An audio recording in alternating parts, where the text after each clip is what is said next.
I thought I was going to die 2 or 3 times. It's like hell. It was a sandstorm in the nighttime, so when we wake up, we had sand all over. Lots of the Russians had vodka in the car when they were driving. Some of them were not so nice to us. Some of them tried to hit us. They wanted money from us. We didn't trust the police. Dancing with took a knife. We wouldn't get any help.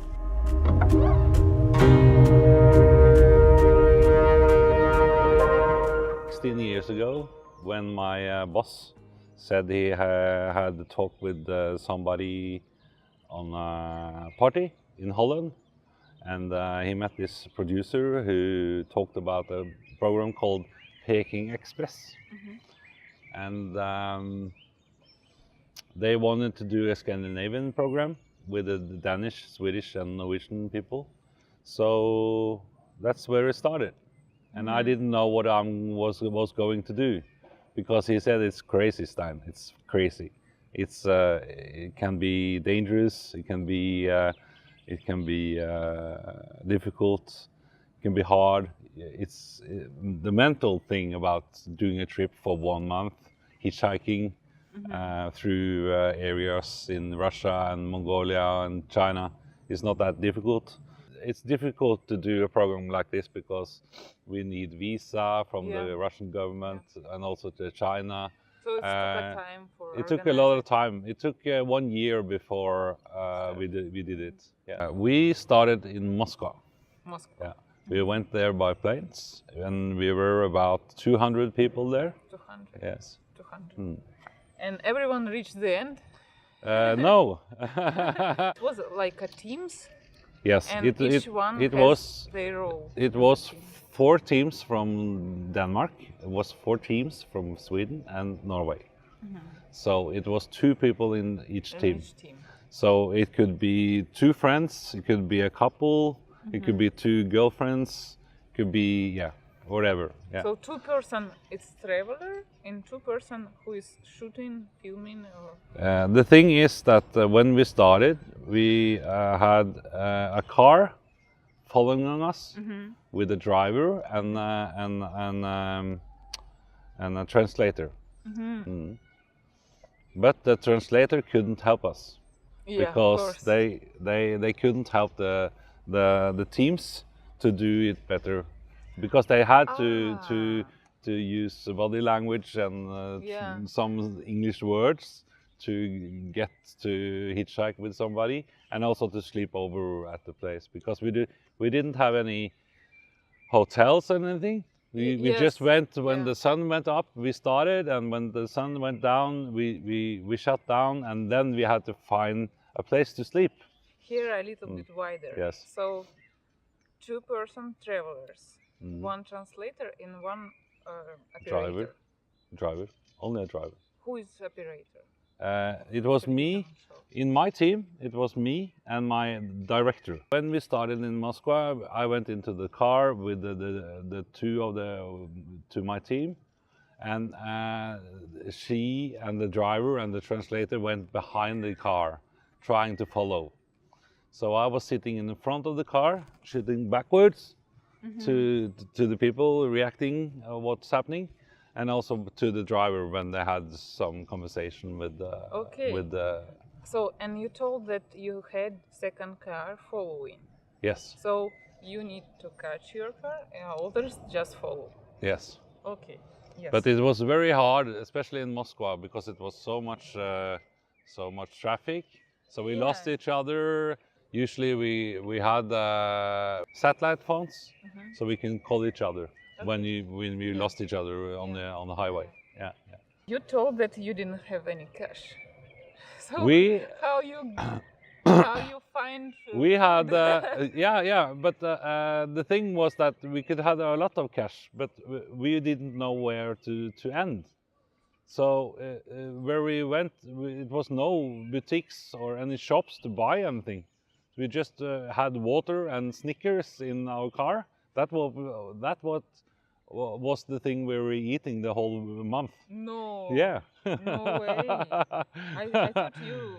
Every 3rd day we stopped and we had a game in the competition in the series, and then we had to we got the real food and place to sleep. So wait. So you get money not from locals. So you get the thing was that from... the teams, they had €1. Yes. €1 yes. each day. Each day. Yes, €1. €1 each day. Okay. So they could buy some water and some bread, maybe some salami. But you or. have Snickers in the car. We had Snickers. We had a little bit better than the contests. So here, Moscow. Moscow, yeah. We went a little bit south from Moscow. We went south of the train all the time, but we didn't really get to any cities or anything. Yeah. So we just went through along the federal road. Yeah. Navigation, it's in paper. We had the GPS. But we didn't have it in the car because it was a security car who went behind us and helped all the cars. Security car. Yeah. So here you can. So we had people from Holland sitting in the security car, like that, big guys who were there to help us if something happened.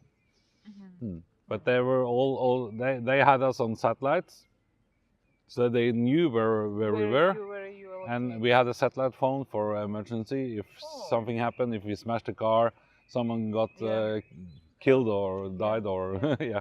Did you arrive to China? Yes, I did. You did. I thought I was going to die 2 or 3 times, but yes, I did. Yeah. So how long? And my wife, she was pregnant at the time. Oh my God. So I was very interested to get home to her and my children. Yeah. What is your rank, like place did you get? Oh, I was the girls who won the competition. You won? Yes. Oh, you won it. Yes. But we changed the whole time because in the beginning I had Norwegian teams and in the last end I had Danish. Okay. So you won game. Yeah. So what does the winner get after this? They got money. I think they got 250,000 kroner. That's 25,000 euro. Yeah. Fine. Yeah. So your wife was perfect. I didn't get any more. I didn't get that much money, but you just. I got well paid for 1 month. Yeah. Because we had overtime and we had all the time there and we were sleeping there and we didn't use any money. So when I came home, I had a lot of cash. Yes, a little. And after the China, so you took a plane? Regular Yeah, plane. we discussed when we came to China, we discussed, I remember that very well because it's so hard. Your mind is so frustrated and crazy, and you know you have all these feelings about food, and starving and thinking about the people back home, the ones who cares about you. It's like hell. Yeah. So we discussed we discussed how much money we should get to go back the same route. Back to Moscow when we came to Beijing, and we discussed 100,000, 200,000, 300,000, and all the people who were there, I think we were 12 or 13 people or something around this dinner table. We all said 1 million to do the same, do the same back because it was so hard. Yeah. If you tired do it without TV show. My director, Karen Winter, she and I, we thought about taking a stills camera with us and do the same trip, when we got a little bit older, and maybe put it in the newspaper or something. No, we don't have much contact and we are doing different stuffs, so. Yeah, so that was. It's not late to be. No, it's not too late, but it should be.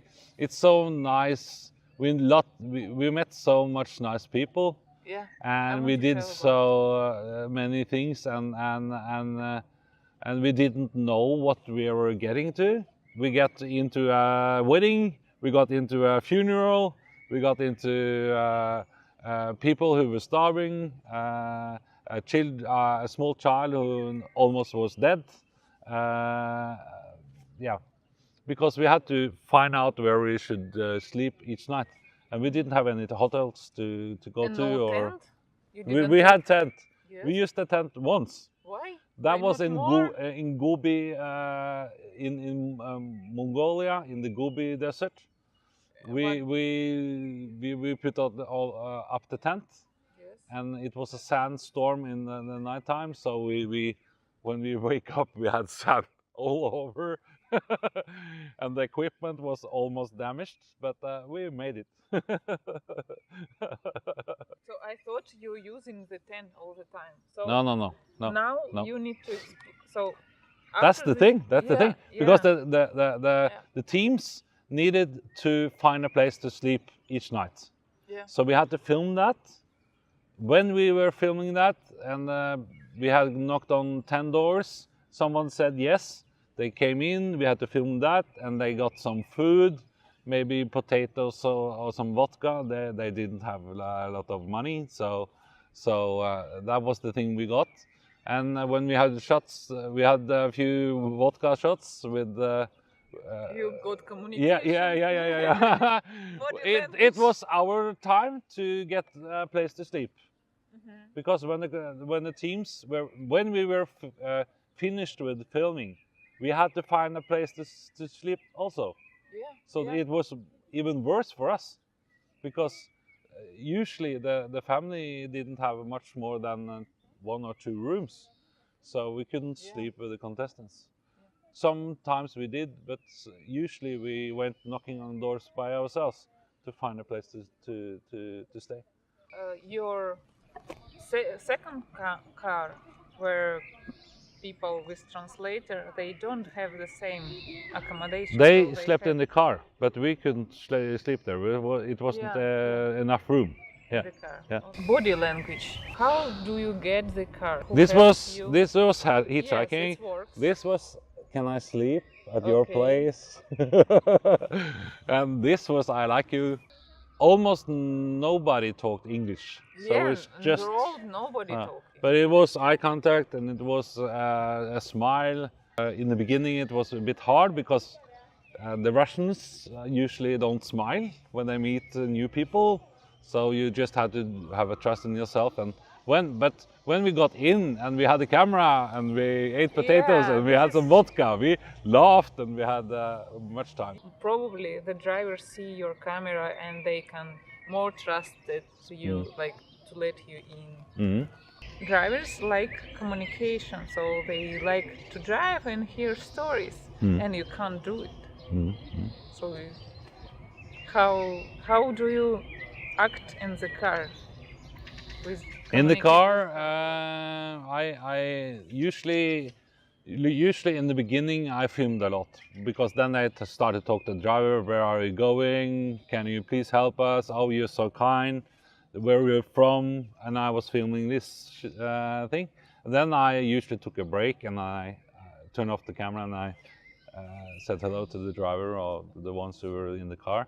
And explain a little bit of what we were doing, trying to explain. So you have a translator with you? No, the translator was driving behind us. So how I just said competition, and then yes, and to Beijing, and then they knew, and they, oh wow, are you going the whole way to Beijing? So did you learn some phrases in Russian? Or yes, we did, but no, I don't. You don't remember? No.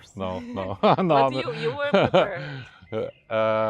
Yes, the translator give you some tips from the translator, but we were supposed to not help the teams. I couldn't help the team to win. They had to do it by themselves. Yeah. So I just told them that there was a competition, and I tried to explain a little bit We don't have any cash. So accident happened, and Yes. road is dangerous place. Yeah, it's dangerous. So lots of the Russians had vodka in the car when they were driving us. And they offered. Yes, also. And drink too. Yes, yes, okay, yes, fine. yes. So, but you don't tell. But okay, we were. Here I exit. Sometimes we just had to check the driver if he was drunk or not. Yeah. And sometimes we said, no, we won't go with you because you're too drunk. Accidents. Did happen any accident? In my car, I was also, I was filming from the front seat. So I was filming backwards.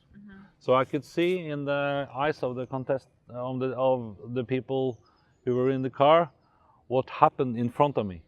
So sometimes we drove a lot of old cars, Lada, Skoda, and they were moving just 3 or 4 kilometers an hour faster than the other car they were driving by. So usually when it came a truck or something in the front, they just throw the vehicle. Very rush. Yeah. So sometimes it was very close, and you can hear the truck, and then I was just thinking, I want to come home to my wife. Yeah. But we had 2 crashes. One Swedish photographer, he filmed the crash actually. You can hear the bang, and the camera was not damaged, but you can see the people in the back seat. There were no seat belts on anything, so they just went through the car, and happily it went well. He just broke some ribs. Yeah. Did they continue the story, or they ended on this moment? Yeah, they continued. Yeah. Oh my God! Yeah. Crazy. Yeah. It was a crash in maybe 50 kilometers an hour or something, and the car didn't have any brakes, so that was the thing. So it was a problem with car. Yeah, brake problem. The roads were, as you know, in Russia, it's very bad. And it's going like that all the time, and then it's changing. And we think in Norway that we have bad roads, but in Russia it's unbelievable. You have this something to compare. Yeah. So I just was now if my friends say, "Oh, the roads are so bad in Norway," I just laugh, and I just. No, yeah. You don't nothing. You get a perspective of what the world is like when you're on the road, and it's only you and the nature, and it's unbelievable. I like to travel, so I hated it, but I liked it. You told that you have something with police. I'm not sure if I'm supposed to tell you, but we went to this beautiful. It was out in the forest, and it was a farm, a little farm, with a horse, and they had chickens. Yes. And yeah, and the whole farm was very old. It looked like it was from the beginning of the century, and they were so kind, and they gave us food, and they gave us, of course, vodka, always vodka.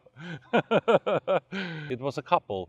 The couple, they slept in the living room, and we drove to another place, and late in the evening the police came. They had been following us. Somebody in the village had told the police about us, so they came to us, and they were beating one of the contestants, and they took our passports. And we said, well, what are you doing? What's happening? And we used the satellite phone to the security guys, and they said, just keep calm. We are trying to get there, but we are 2 or 3 hours behind you, or something like that. And but after a while, we started to. The police didn't go, so they wanted money from us. Yeah. Yeah. So we gave them, I don't know in dollars, but it was $200 maybe. We gave them because we had money in the car. So they had something like it was a police that. That was the local police. Local police. Yes, yes. So it's not was road police. The road police, they tried to catch us in speeding all the time. So somebody got some speed tickets, and they were very expensive. The Russians told us that that was not. They expensive because of you. Yeah. We didn't trust the police at all, actually, because it was so corrupt. Yeah, in Siberia, especially. Yes, I also read from the others travelers that police are different. So someone helping people, tourists, someone is corrupting them. Yeah. Did you lose some documents or someone steal? No, we didn't have any. We had the people from Holland. We met them each third day. So then it was a check on our equipment. They fixed the things. If it was something broken, we got a new camera. If it didn't work that well, and so on. So we had 2 technician guy with us, and but nobody got stolen anything at all. You told that you met a lot of interesting people on the road. Yes. So could you remain? I can remember the first. That was in Moscow. The first evening, because we had to sleep there one night, and then we started the day after. Then we got to know some people in the bar in Moscow, and I met a girl. She was a dancer. And she had a day off, and she was from the what do you call it, the opera. Yeah, she was very nice, and she was very interesting to do what we were doing, and gave us some tips and what to say. And I learned some few words from her. That was a good start, because Moscow is great. We met a lot of interesting people. Some of them were not so nice to us. Some of them tried to hit us. When we knocked on doors, some people were drunk and tried to get into a fight with us, but we just drove back. Yeah.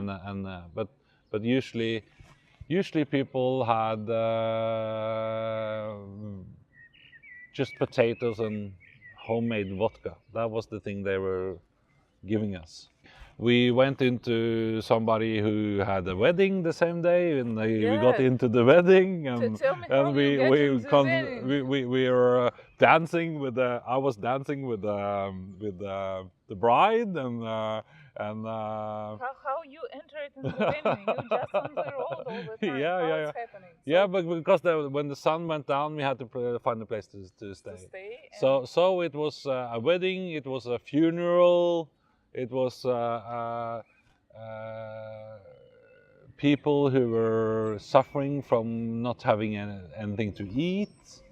It was, but they were taking us, and we tried to help them. But we didn't have any money. We just had ourselves, and we tried to be nice. And most of the people were, 99% was great. Yeah. I know that.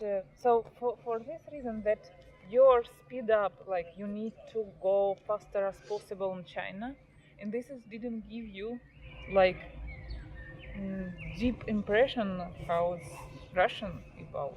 So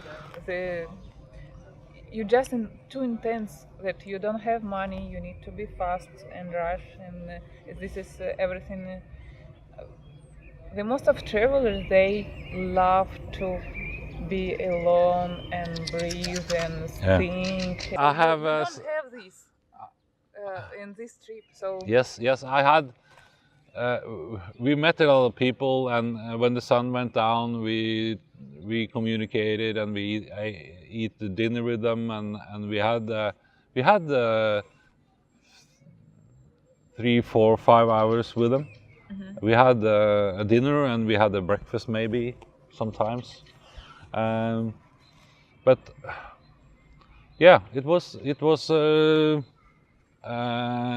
things happening all the time. So I remember in Mongolia when we came into the desert and we didn't have any place to ask anybody to sleep. We just put a tent there, and I just walked and walked and walked in the desert till the car was so small. And I just did my thing there along the stars and the moonlight, and that was a great experience. To just I just took off all my clothes, and I was just going to the toilet, and then I went back. It was so. The thing is that when you're on on a trip like this, you need food, you need water, you need the basics to just to recover and to manage. So it was hard. It was not physically but psychology. It was the hardest thing I ever done. Yeah. Impression that you have security with you. It gives you like safety. Oh, no. Safety No. feelings. No. They were too far away all the time. So if can happen if in 2 hours if somebody took a knife, we wouldn't get any help. It would happen before they came. So this happened. I was beaten by a dog. Home dog. So it was a home dog actually, but I didn't really know because it was so much dogs there. And I was running because I have forgotten my battery to my camera. So I ran to the place, and when I ran back to get to the car, it was one dog who bit me in the ankle. So, but it was like dog of someone. It's not outside. I understood that the woman who were in the house, they were her dogs. But I couldn't take that risk, so I had to take injection every third day, the last week.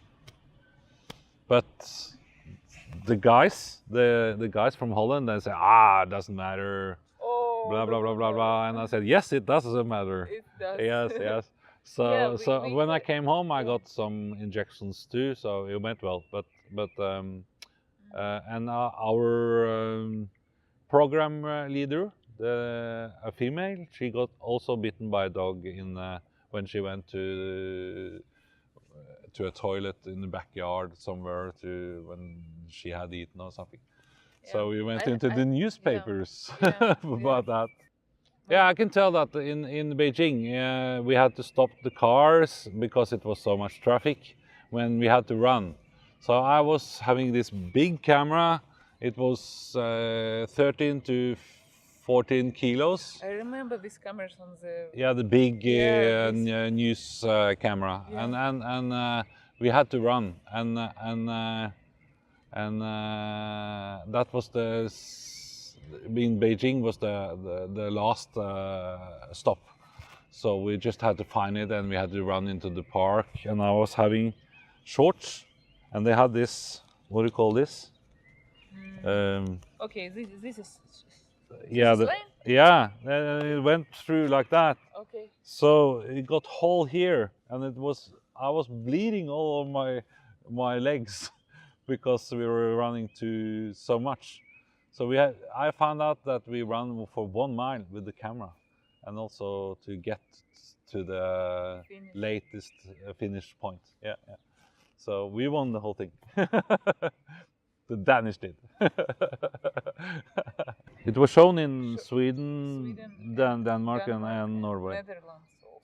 No, not in Netherlands. Netherlands they had the idea for the program. They didn't send they people to. I think that the Netherlands did the same show after us. Okay. Yes, yes, Okay. yes, yes. So they learned a lot from that. It's scary. It's scary. Yeah. I'm glad I'm alive. I'm glad I got back and didn't